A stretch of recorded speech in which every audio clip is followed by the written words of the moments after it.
श्री नंदगांव के चरण पहाड़ी नंदीश्वर पर्वत पर श्री कृष्ण के चरण चिन्ह अंकित हैं।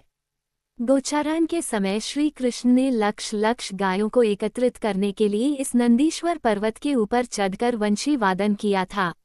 वंशी के करुण और मधुर स्वर से इस पर्वत की शिलाएं गल गई तथा कृष्ण के श्रीचरणों के चिन्ह यहाँ पर अंकित हो गए।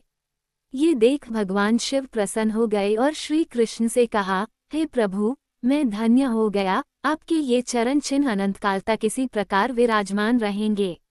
यहाँ के चरण चिन्हों का प्रसंग श्रीमद् भागवत में 2 बार आया है। पहला प्रसंग अक्रूर जी के आगमन पर है, दूसरा उद्धव जी के आगमन पर। परम भक्त अक्रूर जी जब कंस के आदेश से श्री कृष्ण और बलराम को ले जाने के लिए मथुरा से नंदगांव आ रहे थे, तब नंदगांव के निकट पहुंचने पर यहाँ पहाड़ी के ऊपर तथा आसपास सर्वत्र ही श्री कृष्ण के चरण चिन्हों का दर्शन हुआ था। वे भूमि में अंकित चरणों में लोटपोट कर भाव विह्वल होकर रोदन करने लगे। आज भी भक्त लोग श्री कृष्ण के चरण चिन्हों को देखकर भाव विह्वल हो जाते हैं। इति संचिंतयन् कृष्ण श्वफलकथनायोध्वनि रथेन गोकुलम प्राप्ता सूर्यश्वास्तागिरि नृप। मार्ग में श्री कृष्ण चिंतन करते हुए रथ के द्वारा संध्या के समय अक्रूर जी गोकुल पहुँचे। गोकुल शब्द वैसे सारे ब्रज के लिए प्रयुक्त हुआ है, किंतु यहाँ इसका भाव नंदगांव से है। कहीं वृंदावन, कहीं ब्रज या कहीं सारा ब्रज ही गोकुल नाम से लक्षित है। पदानि तस्याखिल लोकपाल किरीट जुष्टामल पादरिनः ददर्श गोष्ठे क्षितिको तुकानी विलिक्षितान्यंजयवाकुशाद्य।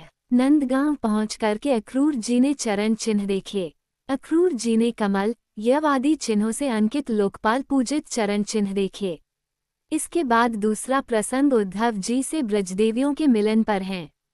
पुनः पुनः स्मारयन्ति नंदगोपसुत श्री निकितस्तत्पद विस्मर्तुं नैव शक्नुमः। ब्रजगोपियाँ कहती हैं, उद्धव जी, श्री कृष्ण के चरण चिन्हों से अंकित ये ब्रजभूमि उनकी मधुर छवि हमारे सामने प्रत्यक्ष कर देती है। हम इन चिन्हों को देखकर उन्हें कैसे भूल सकती हैं। इन दोनों प्रसंगों में यही बात स्पष्ट होती है कि चाहे अक्रूर जी हों, उद्धव जी हों, चाहे ब्रजवासी अथवा गोपीजन हो, वे सभी संपूर्ण ब्रजभूमि को श्री चरणों से अंकित देखते हैं, क्योंकि वे चरण ब्रजभूमि के रसपोषक एवं श्रीवर्धक हैं। श्रीमद्भागवत में दृष्ट हुआ है, किंतु जो चिन्ह उन्होंने देखे वो हम मलिन अंतःकरण से नहीं देख सकते हैं। स्थान नंदगांव के पश्चिम में श्री नंदबाबा मंदिर से 1.5 किलोमीटर की दूरी पर चरण पहाड़ी स्थित है। जय जय श्री राधे श्याम।